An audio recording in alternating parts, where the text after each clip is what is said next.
전치사와 관련이 된다 이렇게 말을 했습니다. 인생은 4개의 전치사하고 관련이 된대요. 그 4개의 전치사를 이 사람이 뭐라고 그러냐면 오브라고 하는 전치사, 그리고 포라고 하는 전치사와 위드, 바이 이런 그 전치사하고 인생은 관련이 된다는 겁니다. 도대체 그게 무슨 말인가 싶은데 이 전치사 하나하나가 다 우리가 어느 정도 영어를 조금만 우리 다뤄봤으면 알지만 오브라고 하는 건 몸 소유격의 그 전치사잖아요. 그러니까 이제 사람이 그 사람의 인생을 말할 때 어디에 속한 사람이냐 이런 걸 보면은 안다는 거예요. 그 사람 인생이 되게 어디에 속해 있는 사람이냐 이걸로 그 사람의 생이 결정된다는 거죠. 포라는 것은 목적을 말하는 거잖아요. 그러니까 저 사람 생의 목적이 뭐냐? 그 인생의 목적을 보면 그 사람의 삶을 알 수가 있게 된다는 거예요. 또 위드라고 하는 말은 뭐뭇과 함께라고 하는 그런 말이잖아요. 이제 그 사람이 누구하고 동행하느냐, 우리가 흔히 그러잖아요. 옆에 있는 친구를 보면 그 사람을 안다, 뭐 이런 식으로 얘기하지 않습니까? 그 사람이 누구하고 지금 함께하고 있냐, 곁에 있는 사람들이 누군가, 이런 것을 보면 그 사람의 인생을 알 수가 있다는 거예요. 바이라고 하는 것은 무엇으로 말미암아 이렇게 말하잖아요. 이제 그 사람이 어떤 일을 할 때 무엇으로 말미암아서 그런 일들을 하느냐 이거 보면 안다는 거죠. 돈으로 하는지 힘으로 하는지 권세로 하는지 지식으로 하는지 아니면은 그 사람이 어떤 사명으로 하는지 그거 뭘로 말미암아서 그가 그런 자기의 삶을 이루어가느냐 이런 걸 보면 그 사람의 인생이 어떠하다라고 하는 것을 알 수가 있다 이렇게 말을 했습니다. 우리가 인생을 살아가면서 이런 것이 참 그럴듯하다라고 생각이 되잖아요. 그죠? 지금 이렇게 그러니까 뭐 괜히 철학자가 아닌 거예요. 이런 사람들이 상당히 중요한 말을 한 거고 우리로 하여금 인생을 생각하게 해보는 그런 점이라고 생각이 됩니다. 이것에 대해서 오늘 저는 같이 본문을 통해 해답을 좀 얻어나가려고 합니다. 먼저 우리는 누구에게 속해 있느냐? 우리가 누구의 소유냐가 우리 인생을 결정하는데 매우 중요하다는 거죠. 우리 인생이 어디에 속해 있는가 이게 그 중요한 것인데 내가 어떤 회사의 소유인 줄로 알고 사는 사람도 있잖아요. 그죠? 많은 사람들이 그렇게 알고 살아가요. 나는 어떤 가정의 소유라고 생각하고 살아가는 사람도 있어요. 자기가 무엇의 소유인가 이것을 생각하는 게 너무너무 중요한데 사실 우리 모든 인생들에 대해서 성경은 이렇게 말을 해요. 제가 지금 설교 시작한 지 한 2분 됐죠. 근데 벌써 입신을 하시네. 네. 할렐루야. 이건 내 책임은 아니에요. 설교하다가 졸 수 있는데 제가 시작을 해서 한 10분 정도 지난 다음에 졸면 제 책임이라고 생각하겠어요. 어떤 사람이 목사님이 설교를 하다가 교인들이 다 조니까 그 조는 교인들을 보고 목사님이 열받아가지고 한 권사님 보고 권사님 그 옆에 자는 사람 좀 깨우세요 이러고 뭐라고 그랬대요. 권사님 그 옆에 자는 사람 내비들지 말고 좀 깨우세요 그랬더니 그 권사님이 고개를 숙이고서 중얼중얼 그러면 지가 재워놓고 나보고 깨우라 그래. 그러더니 예, 목사가 재울 수도 있긴 있는데 난 2분밖에 안 했어요. 벌써 졸면 어떻게 해. 예, 뭐 육신이 피곤한 거 어떻게 할 수 있겠습니까? 그러나 정신을 한번 차려보고 몇 분이라도 들어봐야 뭐 그 다음에 이야기를 할 수 있잖아요. 네. 예, 그냥 한 말입니다. 하여간 우리가 좀 집중해서 들어봅시다. 우리가 누구의 소유이냐 이걸 이야기할 때 우리 세상적인 이야기를 많이 할 수 있지만 우리 성경을 아는 사람들이니까 성경 가지고 이야기해 보면 성경에서 우리는 일단 주님에게 속한 사람들이라는 거예요. 여러분 오늘 우리가 이 말씀에서 그 말씀을 듣지 않습니까? 우리는 우리의 것이 아니다. 하나님께서 값을 주고 사신 존재들이다. 우리가 누구 거라는 거예요? 하나님의 것이다. 이런 얘기인 것이죠. 만약에 우리가 하나님의 것이 아니라면 누구 겁니까? 성경은 다른 것이 아니라 마귀의 것이라고 말합니다. 그죠? 너희는 너희 아비 마귀에게서 났나니. 이러잖아요. 우리가 만약에 하나님에게 속한 사람이 아니라고 그런다면 그 다음에 우리의 소속은 뻔한 거예요. 마귀에게 속해 있는 거다, 이렇게 말할 수 있는 거죠. 아니 목사님, 그거 너무 지나쳐요. 안 믿는 사람들 중에도요 선한 사람들이 천지에 널려 있잖아요. 뭐 이렇게 얘기하고 싶은 생각이 들 수도 있잖아요. 실제 예수 믿는 사람들보다 인간적으로 보면 더 선한 사람들이 있습니까, 없습니까? 세상에 선한 사람들 많잖아요. 근데 그런 그 사람들을 보면서 사람들이 하는 얘기죠. 아니 목사님, 너무 예수 믿는 사람들 중에서도 못돼 먹은 사람들 천지인데 그런 사람들을 천지인 상황에서 어떻게 모두 다 마귀 자식이라고, 이게 너무 지나치지 않습니까? 이렇게 생각하실 수가 있어요. 근데 한번 생각을 해보면 우리가 그것은 그렇게 심한 말이 아니라는 걸 금방 알 수 있어요. 왜냐하면 여러분 한번 생각해 보셨어요? 어떤 자식이 다 밖에 나가서 다른 사람들에게 너무 잘해요. 어떤 자식이 밖에 나가면 막 칭찬을 들어요. 모든 사람들이 박수 쳐줘요. 그 자식이 선한 일 많이 한다고 막 그래요. 근데 자기 아버지에게만 오면 아버지를 아버지라고 부르지도 않아. 지 아버지가 누군지를 몰라. 만약에 어떤 아버지의 입장에서 그 아들을 바라보면 다른 사람들한테 밖에 나가서 잘하는데 옆 사람한테 들어보니까 옆집에는 선물도 많이 하고 옆집에는 뭐 갖다 주는 것도 많고 온갖 그 좋은 일을 많이 하는 것 같은데 막상 지 아버지한테 와가지고 온갖 못된 짓을 하고 지 아버지 모른다고 그러고 아버지도 아니라고 그러고 이러고 만약에 쫓아다니면 그 아버지 입장에서 그 자식을 참 우리 아이 선한 아이예요, 이렇게 말할까요? 그놈 아주 밖에서는 어떤지 몰라도 후레자식이에요, 이럴까요? 어느 쪽일 것 같으세요? 물론 아버지들은 나쁘지 않기 때문에 지금 이 자리에 계신 아버지들은 절대로 그럴 리가 없을지 모르겠지만 보통 아버지가 그 자녀를 갖다가 잘한다고 그럴까요? 밖에 나가서 너무너무 옆집 아저씨가 엄청난 걸 받았다는 거예요. 포르쉐를 받았대. 근데 자기 아버지는 모른다고 그러고 말이지. 걸어다녀도 몰라. 그럼 그 자식한테 선한 일 되게 많이 하는구나 그러겠어요, 여러분? 어떨 것 같으세요, 기분이? 그 아버지는 굉장히 더럽겠죠, 그죠? 잘 생각을 해보세요. 하나님이 우리를 지으셨어요. 하나님 우리를 지으셨어요. 우리 아버지세요, 그분이요. 근데 밖에 나가서 사람이 착한 일 많이 한다고 그래요. 근데 자기 아버지를 몰라요, 사람들이요. 자기를 지은 창조주를 몰라요. 그 창조주에 대해서 함부로 말해요. 옆에 가서 다른 것 보고서 그냥 그게 지 아버지라고 떠들고 그러고 다니는 사람들이 있어요. 그게 밖에서 착하다고 해가지고 그게 착한 거예요. 심판하실 분이 하나님이시다라고 하면 밖에서 그렇게 한 것이 칭찬이 되겠습니까? 절대로 그것이 칭찬이 될 만한 일들이 될 수가 없다는 것이죠. 여러분, 우리가 가장 먼저 생각해야 될 게 뭐냐면 인생을 살아가면서 제일 먼저 생각해야 될 게 우리가 어디에 속해 있는가 하는 거예요. 저와 여러분들이 하나님께 속해 있음을 잊지 않기를 주님의 이름으로 축원합니다. 우리가 하나님께 속해 있다, 그거를 아는 것부터가 인생이 새로워지는 가장 중요한 길이 된다는 거예요. 자기가 하나님으로부터 지어진 줄도 모르고 살아가는 것처럼 안타까운 일은 없는 겁니다. 사람들이 가가지고 뭐라고 그럽니까? 자기네들이 아무리 많이 배운 사람이라 할지라도, 세상에서 박사학위를 기가 막힌 데서 받았다 할지라도, 이 세상에 좋은 지식을 가지고 있다 할지라도 가서 한다는 소리가 나는 원숭이의 후손이에요, 나는 아메바로부터 나왔어요, 이따구 소리들을 하고 다니는 거예요. 그래, 아메바로부터 나온 그 사람이 선하게 살 이유가 도대체 뭡니까, 여러분? 아메바로부터 나온 아무 이유가 없이 전기적인 작용에 의해서 그냥 우연히 만들어진 존재가 왜 선하게 살아야 되죠, 여러분?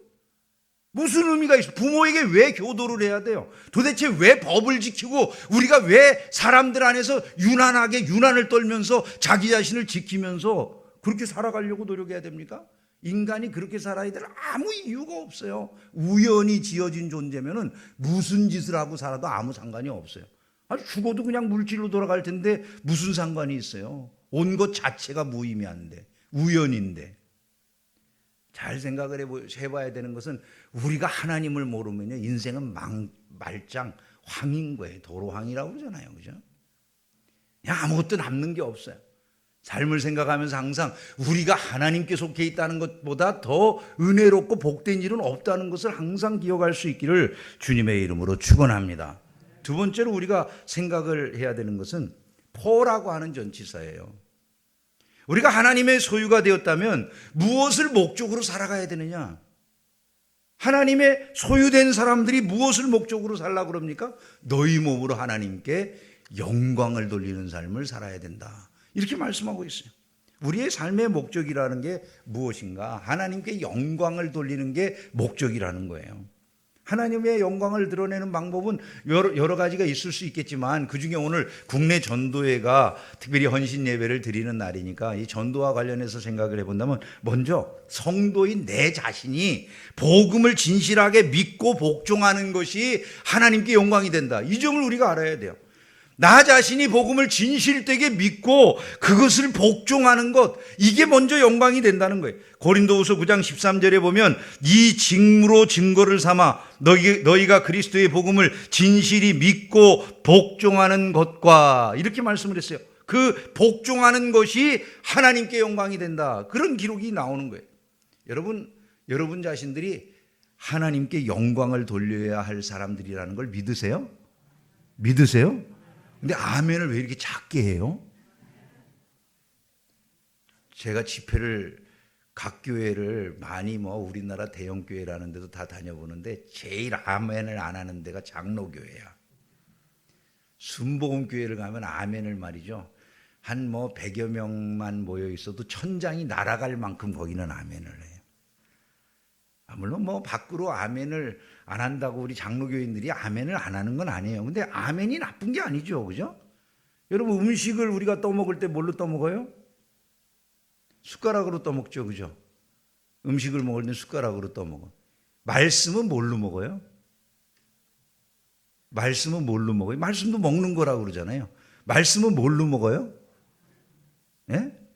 아멘으로 먹어요. 왜냐하면 먹는다는 건 내가 받아들이는 거잖아요. 숟가락으로 떠서 내가 몸 안으로 받아들이는 게 먹는 행위잖아요. 말씀을 먹는 행위라고 하는 것도 받아들이는데, 말씀을 내가 받아들이는 행위가 뭐예요? 아멘이에요. 아멘. 그죠? 아멘이라고 하는 것은 내가 그 말씀을 공감하는 거잖아요. 내 속에 받아들인 거예요. 그게 진짜 아멘을 했으면 속에 받아들인 거예요. 그러면 우리가 음식을 내 속에 잘 받아들인 다음에 음식이 내 몸을 이루죠. 금식을 해본 사람들은 아시겠지만은 금식을 한 3일 정도 하면 손톱 끝이 오돌도돌해져요. 요즘은 금식들도 안 해, 아예간다. 그죠? 근데 금식을 예전에 해보면 이렇게 손톱 끝이 우들두들 하는 거 기억나시는 분들이 있을 거예요. 왜 우들두들해지죠? 안 자라서 그래요. 안 먹으니까. 이게 안 자란 거예요. 먹지 않으니까. 먹어야 손톱도 자라고 머리카락도 자라고 자라는데 안 먹으면 이게 자라질 않으니까 그 멈춰 있어서 오돌도돌해져요. 나중에 밥을 먹으면 그 자라난 부위가 다르다고요, 이게. 음식이 들어가서 내 몸을 이룬 거예요. 그게 들어갔는데 분명히 밥을 먹었는데 밥이 내 머리카락도 되고 내 피부도 되고 지금 내 손톱도 되고 다 이루어 놓는 그런 결과물을 가져오는 거죠. 성경을 우리가 말씀을 아멘으로 진짜 받아들이면 인격이 바뀌어요. 인격이 바뀌어요. 사람이 다른 사람이 되는 거예요. 진실로 하나님의 말씀을 아멘하면. 근데도 지금 제가 또 말씀을 했는데도 불구하고 하나님 말씀에 대해서 아멘이 더뎌. 그래서 우리는 다 형광등이요. 아멘 하면은 나쁜 건 아니에요. 아멘 하면 하나님께 영광이 되는 줄로 믿습니다.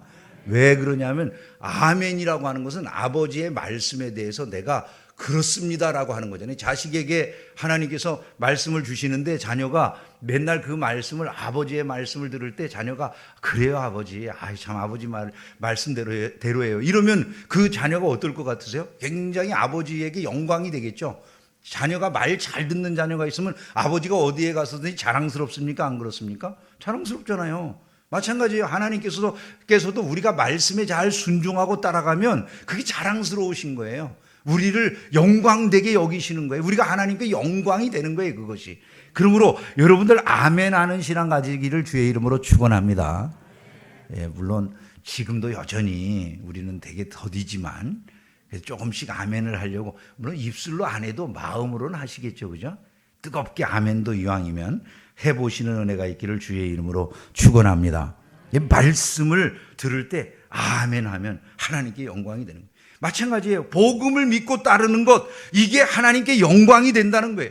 복음을 믿고 복종한다. 그 말은 복음을 들었는데 그 복음 그대로 예수 믿어야 구원받아요. 그 말을 듣고 내가 진실하게 그렇게 따른다는 것을 말하는 거예요. 예수 믿으면 구원받아요. 다른 길이 없어요. 여러분, 그것을 소중하게 내가 받아들였다고 한다면 진실로 복음을 내 자신이 먼저 믿고 신종하는 신자들이 되기를 주의 이름으로 축원합니다. 복음을 제대로 이해하려고 하면 하나님의 크신 사랑을 아는 데서부터 출발해야 돼요. 그 사랑의 높이와 깊이와 길이와 넓이를 아는 이것으로부터 출발하지 않는 한 복음에 대해서 우리가 무엇을 알 수가 있겠습니까? 하나님의 사랑의 깊이를 알게 되면 우리는 자연스럽게 복음을 위해서 일하는 하나님의 백성으로 변해갈 줄로 믿습니다. 또한 연보로 섬기는 일이 하나님께 영광이 된다고 그러잖아요. 고린도후서 9장 13절 하반절에 보면 그들과 모든 사람을 섬기는 너희의 후한 연보로 말미암아 하나님께 영광을 돌리고, 이렇게 말씀을 했어요. 우리가 하나님을 위해서, 하나님 나라의 영광을 위해서, 복음 사역을 위해서 물질을 드리고 하는 이런 것들이 하나님께 영광이 된다는 거예요. 오늘도 지금 여기서 예배를 드리면서 여러 이제 사역자들을 섬기기 위해서, 어려운 이웃들을 돕기 위해서, 복음을 위해서 이렇게 쌀도 모으고 여러 가지 헌신들을 지금 여러분들이 모아서 이제 각 주님의 일들을 하시잖아요. 이런 헌신들이 그냥 헛된 것들이 아니라는 거예요. 이것 자체를 성경이 뭐라고 말하냐면 하나님께 영광을 돌리는 것이다, 이렇게 말씀하고 있다는 것이죠. 그러므로 다른 일에는 사람들이 세상적으로 부여로워서 펑펑 쓰는 것, 아무렇지도 않게 생각하면서 복음을 위해서 쓰는 것, 이런 것은 아까워서 손이 아주 조막손이 드는 이런 일들이 있어서는 안 된다. 주의 나라를 위해서 아낌없이 헌신하는 것이 가장 보람 있는 일이라는 믿음을 가지시기를 주님의 이름으로 축원합니다. 세상에서 복음을 전해서 사람들을 전도해 가지고 주님의 나라로 이끌어주는 것, 이게 하나님께 영광이 되는 것이다라고 말씀을 했어요. 빌립보 2장 11절에 보면 모든 입으로 예수 그리스도를 주라 시인하여 하나님 아버지께 영광을 돌리게 하셨느니라, 이렇게 말씀을 했습니다. 모든 입으로 예수 그리스도를 주라 시인하도록 만드는 것, 이것이 바로 하나님께 영광이 되는 일이라는 것이죠. 세상 주변에 많은 사람들이 예수 그리스도의 이름을 그 입술로 고백하고 돌아오게 되는 것이 하나님께 가장 큰 기쁨이 되는 일이다. 여러분, 이 점을 믿으시기를 주의 이름으로 축원합니다. 여러분들이 잘 아시는 그 이어령 교수라고 하는 분이 있잖아요. 그 이어령 교수가 유작으로 남긴 헌팅턴 비치에 가면 내가 있을까라고 하는 그 시집이 있어요. 그 헌팅턴 비치에 가면 내가 있을까라고 하는 이 시집의 뒷부분의 내용은 거의 그 딸 이미나 목사라고 하는 자신의 딸이 세상 뜨고 난 다음에 그 딸을 그리워하는 이런 그 내용의 시를 담고 있는데, 이 헌팅턴 비치에 가면 내가 있을까의 다른 부분들, 뒷부분 말고 앞부분에는 여러 가지 그 이어령 교수가 생각한 다양한 것들을 시로 남긴 그런 글들이 있습니다. 그 중에 욥의 노래라고 하는 것이 있는데, 이 욥의 노래의 내용이 이런 거예요. 당신께서 하늘과 땅을 만드실 때 나는 보지 못했습니다. 당신께서 꽃과 나무의 생명으로 땅을 덮고 고깃대와 해초들이 헤엄치는 바다를 생명의 파도로 움직이게 하실 때 나는 그때 없었습니다. 악어를 만드실 때 나는 그 자리에서 보지 못해 알지 못합니다. 무슨 마음으로, 무슨 잣대로 흉하거나 곱거나 그것들을 만드셨는지 나는 모릅니다. 내가 아는 것은 내가 흘리는 눈물, 내가 외치는 아픈 기억들입니다. 그러다 당신 곁을 떠날 뻔했습니다. 당신이 없는 어느 음달에서 영원히 묻혀 있을 뻔했습니다. 한 발짝만 더 나가면 햇볕이 있는데 굴속 응달에서 슬픈 날을 보냈습니다. 이제 다시 햇볕 아래로 나가 내 마음만큼 열린 하늘을 더 넓게 보고 내 생각만큼 깊은 바다를 더 깊이 느끼는 아침을 맞이하겠습니다. 이제 압니다. 당신께서 처음 하늘과 땅을 만드셨던 마음 한구석에 내가 있었음을 이제야 눈물 끝자락에서 알았습니다. 이렇게 이분이 썼어요. 평생 주님을 알지 못하고 살던 그 시절을 이 이어령 교수가 굴속 응달에서 슬픈 나날을 보냈던 것이라고 묘사를 했어요. 우리나라의 가장 큰 지식인 중에 한 사람으로 평가받는 이런 분이 아니었습니까? 근데 그분이 결국 하나님을 알고 보니까 자기 인생의 그 지식을 갖고 소위 사회에서 어느 정도 지위도 갖고 장관도 돼보고 온갖 일을 다 해봤지만 그 모든 것들이라는 것이 결국은 내가 굴속 응달에서 햇빛 하나 없는 그런 삶을 슬픈 나날로 소비하는 이런 것에 불과했다고 고백한다는 거예요. 최고의 삶을 산 것 같았는데 뒤돌아보니 아무것도 아니더라, 이런 얘기죠. 여러분, 하나님 없는 인생이라는 건 이런 것에 불과하다는 것을 잊지 않기를 주님의 이름으로 축원합니다. 세상 일이 대단한 것 같습니까? 대단한 것은 별것 없습니다. 한번 생각해 보세요. 인간이 뭡니까, 여러분? 죽을 존재예요, 죽을 존재. 저는 사람들의 미래를 잘 예언을 해요. 제가 예언을 하면 100% 맞아요. 그 사람 척 보고 제가 예언해 줄 수 있어요. 여러분을 바라보고도 제가 여러분에게 100% 맞는 예언을 해 드릴 수가 있어요. 저 목사님이 무슨 사입이냐 이제 이렇게 생각하실지 모르지만 제가 예언을 해 드릴까요, 여러분? 제가 여러분에게 예언해 드릴 수 있어요. 이런 거예요. 여러분, 예수 잘 믿으면 천국 갑니다. 예수 안 믿으면 지옥 갑니다. 여러분, 이보다 더 큰 예언이 어디 있어요, 사실은요. 그죠? 그래서 성경에 나와 있는 예언의 원래 궁극적인 내용은 이거예요. 예수 잘 믿고 천국 가라는 거예요. 여러분, 이것을 마음에 새기셔야 돼요. 이제 이번 주에 뭐 대학 입시 있고 그러죠. 그죠? 엄청 중요하다고 생각해서 우리 교회도 기도하고 그러거든요. 그 대학 간 다음에, 그 다음에 자꾸 물어보는 사람 있잖아요. 그죠? 어디 갈까요, 그 다음에? 죽을 수밖에 없는 게 인생이고요. 그곳이 만약에 천국이 아니라고 한다면, 한번 생각을 해보세요, 여러분. 내가 이 세상에서 장관을 하고 뭐 대통령을 하고 온갖 뭐 재벌로 떵떵거리면서 잘 살았다 할지라도 그 마지막에 천국이 없으면 어떻게 될 것입니까? 인생이라고 하는 것은 제일 중요한 게 바로 이 예수 믿는 도리에 있다라고 하는 점을 우리가 반드시 기억을 해야 돼요. 세상에서 아무리 굉장한 삶을 살아봐야 뭐겠어요. 꼭 이런 거와 같아요. 한 배고픈 여우가 포도원 옆을 지나가는데 포도원의 옆을 지나가다 포도가 아주 싱싱하게 너무나 맛있게 달려있는 걸 봤대요. 배가 고파 죽겠으니까 어떻게 해서든지 저 들어가가지고 포도원에서 포도를 먹고 싶은데 보니까 조그마한 굴이 있는데 아무리 들어가려고 해도 자기가 안 들어가지는 거예요. 이 배고픈 여우가 쫄쫄쫄쫄쫄 3일을 굶어가지고 마침내 아주 바싹 마른 그 배로 뚫린 그 구멍으로 들어가서 포도를 실컷 먹었대요. 빠져나오려고 그러는데 배가 불러서 또 못 나가는 거예요. 결국 그냥 주인이 올까봐 두려움에 전전긍긍하면서 며칠 동안 그 빠져나오려고 아무것도 못 먹고 애를 쓰다가 겨우 이제 빈배로 빠져나왔어요. 나오면서 여우가 그러더래요. 들어갈 때나 나올 때나 배고픈 건 똑같네, 그러더래. 여러분, 이게 인생이에요, 이게요.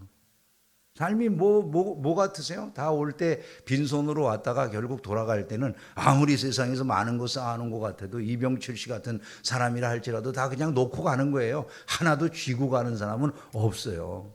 뭐 노잣돈이라고 뭐 돌아가신 분들한테 별 놓은 거 다 꽂아드리려고 근데 그거 거기 꽂아놓으면 누가 가질 것 같으세요? 네? 뻔한 거 아니에요, 그죠? 세상에 지혜 없는 사람들이 거기다가 뭘 꽂는 거지. 그 불타게 꽂아놔요. 뭐 때문에 그걸 꽂겠어요, 그죠?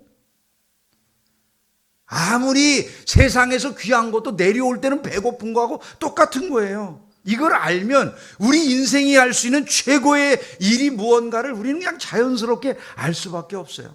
하나님께 영광을 돌리는 것, 이것보다 더 귀중한 삶의 목적이 없다는 것을 잊지 않기를 주님의 이름으로 축원합니다.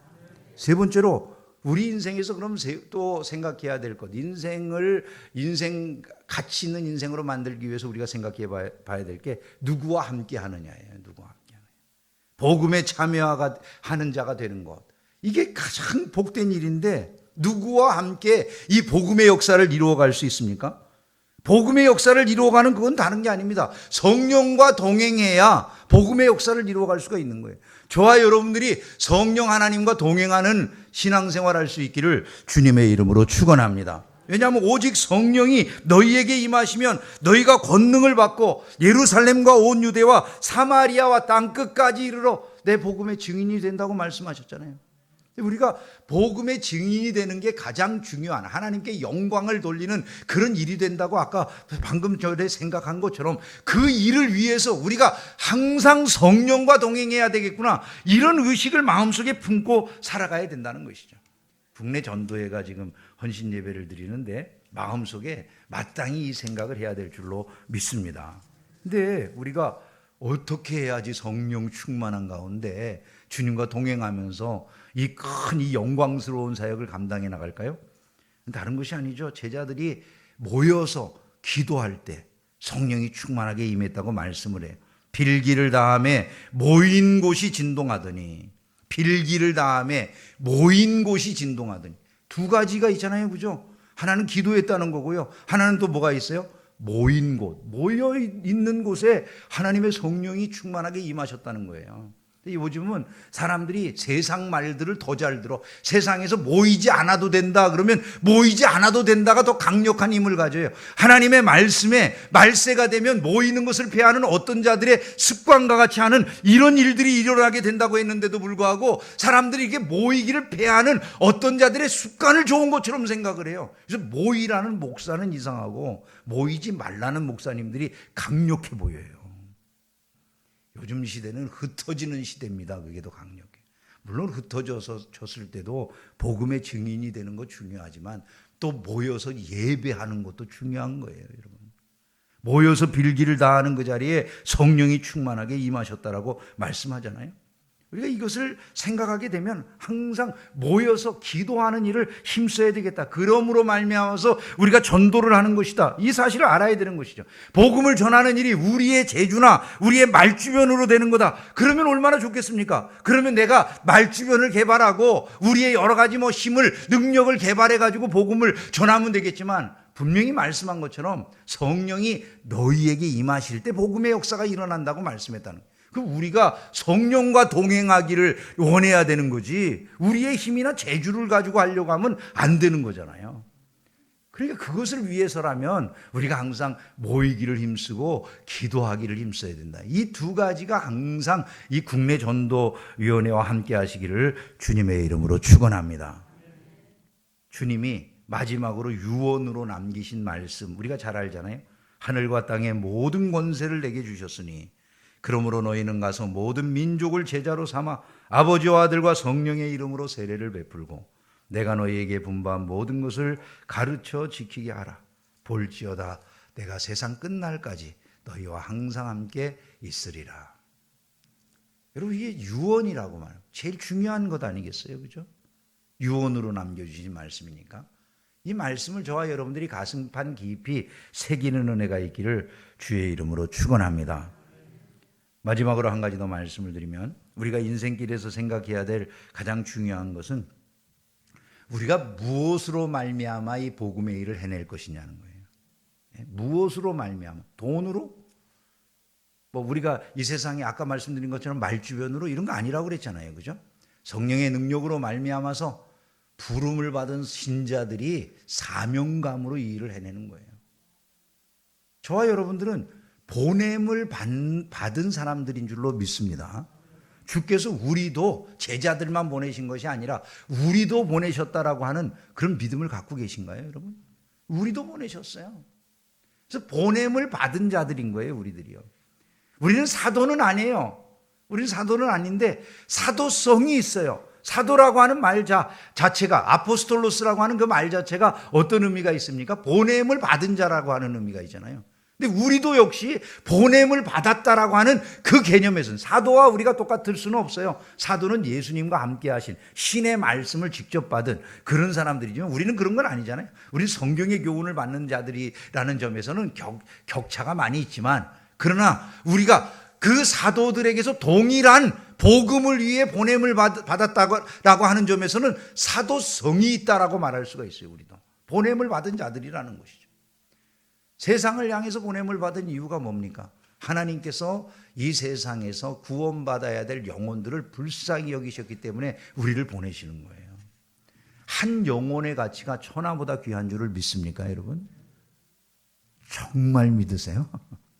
한 영혼의 가치가 천하보다 귀하다는 걸 믿으세요? 우리가 다 아멘은 쉽게 하지만 참 어려운 내용들이에요. 하나하나가 다 어려운 내용들이에요. 성경은. 아멘 하는 거하고 실제로 그렇게 사는 것 사이에는 갭이 크죠, 그죠? 근데 이거를 좁혀야 돼요, 우리가.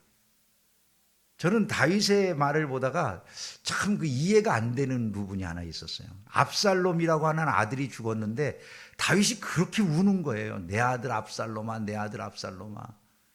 네가 살고 내가 죽었어야 되는데, 심지어는 다윗이 이렇게 말을 하잖아요. 저는 그 말을 읽으면서 도무지 공감이 안 되는 거예요. 압살롬이 무슨 짓을 했습니까, 여러분? 세상에 자기 아버지를 갖다가 왕위에서 추출해가지고 쫓아내고, 자기가 아버지가 있던 왕궁에 들어와가지고 왕궁 접수해버리고, 그것도 대단한 패륜이라고 말할 수 있을 텐데 나중에 어떤 짓까지 하죠? 아버지의 후궁들을 갖다가, 거기 남겨놓은 후궁들을 아들놈이 세상에 다 겁탈을 하고 이런 짓을 저질렀잖아요. 여러분, 그 아버지와 자식 간의 관계가 유지가 되겠습니까? 제가 아버지 된 입장에서 아무리 압살롬에 대해서 다윗의 울음을 갖다가, 눈물을 갖다가 이해하려고 해도 이해가 잘 안 돼. 목사님들이 설교할 때마다 아버지의 마음은 자식이 이렇게 어려울 때 마음이 너무너무 안타깝다라고 설교를 들으면, 저는 나는 왜 하나도 안타깝질 않지? 이런 놈이 오히려 거기에 혼 좀 나야지 되지, 왜 이런 놈을 위해서 아버지가 눈물을 흘리고 이 난리를 칠까? 진짜 그런 일이 일어났다고 그러면 저는 뭐 자식이든 뭐든 세상에 이런 불효막심한 놈, 너 같은 놈하고는 이제 끝났다라고 아마 등 돌리고 살 것 같아요, 저는. 근데 다윗이 그렇게 우는 거예요. 이해가 안 됐어요. 어느 날 이 다윗의 위치를 생각해 보니까 그게 아니에요. 다윗은 구약의 메시아잖아요. 구약의 메시아, 기름 부음을 받은 사람. 그러니까 다윗이 인간 아버지로는 모르지만은 그가 메시아적 위치에서는 그 누구든지 잃어버린 하나의 양에 그가 마음을 두는 거예요. 다윗의 마음이. 저는 그것이 정말 절절하게 느껴졌어요. 예수님은 잃어버린 한 마리 양을 위해서 99마리를 두고 가서 그 잃어버린 한 마리 양을 찾는다고 말씀하셨어요. 그게 하나님의 마음이시라는 거예요. 그리고 예수님은 실제로 압살롬을 위해서 다윗은 울기만 했지만, 예수님은 버려진 사람들을, 구원받아야 될 사람들을 위해서 자기의 생명을 직접 내어주시고 그들을 건져주셔서 우리가 지금 이 자리에 있다는 사실을 잊지 않기를 주님의 이름으로 축원합니다. 그래서 우리가 그 주님이 우리를 보내셔서 복음을 전하는 자 되었다라고 하는 것에 대한 사명감이 있어야 된다는 거예요. 때를 얻든지 못 얻든지 복음을 전해서 한 영혼을 구원하는 것처럼 보람되고 가치 있는 일은 없구나, 이런 사실을 우리가 알아야 된다는 것이죠. 하나님은 죽은 영혼이 살아나는 것을 가장 큰 즐거움으로 여기시는 분이시다. 이것을 우리는 항상 마음속에 기억을 해야 될 것입니다. 죽은 영혼이 살아나는 것, 이것이 가장 주님에게 큰 기쁨이 되신다는 거예요. 흉악한 죄인 하나라도 멸망당하지 않았으면, 압살롬보다 더 흉악한 죄인이 어디 있겠어요? 근데 그 압살롬 하나까지라도, 옆에서 요압은 말을 했어요. 요압은, 아니 우리가 다 그저 멸망당하고 차라리 당신 아들 하나만 살았으면 좋겠다는 그런 것 아닙니까? 다윗의 마음이 그게 아니죠. 요압은 다윗의 마음을 곡해하는 거죠. 그게 아니에요. 죄인 하나도 멸망하지 아니하고 구원받기를 원하는 그런 마음을 반영한 거예요. 이스라엘 백성들도 다 살기를 원하지만 자기 아들도 멸망하지 않았으면 하는 이런 마음을 표현하는 거라는 것이죠. 하나님의 마음이 그와 같으셔요. 오늘날도 죄인을 향해서 끊임없이 돌아오라고 말씀하시고 그들을 구원하라고 말씀하시는 주님의 그 음성을 저와 여러분들이 듣고, 이 국내 전도회가 최선을 다해서 복음을 전하시는 가운데 이 귀한 교회, 세과천교회가 날마다 부흥하고 이 지역사회 안에 큰 부흥의 역사를 이루어서 정말 소문난 교회로, 이 한국 사회 안에 큰 영향을 미쳐나가는 교회로 든든하게 서시기를 주의 이름으로 축원합니다. 기도하겠습니다. 거룩하신 아버지, 아버지의 은혜와 사랑을 참으로 감사드립니다. 인생이 주님의 소유로서 가장 아름다운 인생의 목표를 세운다면 주의 영광을 위하여 사는 것, 이것이 우리의 목표가 되는 것보다 아름다운 것이 없음을 깨우쳐 주신 것 감사합니다. 무엇보다도 하나님께서는 우리가 죽어가는 영혼들을 구원해낼 때 너무나도 기뻐하시고 영광을 받으심을 말씀해 주셨는데, 우리가 사명감을 가지고 이 일을 감당할 수 있도록 인도하여 주시기를 원합니다. 주여 열심을 허락하여 주시옵소서. 시대가 악하여져서 복음에 대한 관심은 갈수록 줄어들고 복음에 대한 말을 들으면 마음속에 특별한 기쁨이나 도전이 일어나지 않는 안타까운 시대를 보고 있습니다.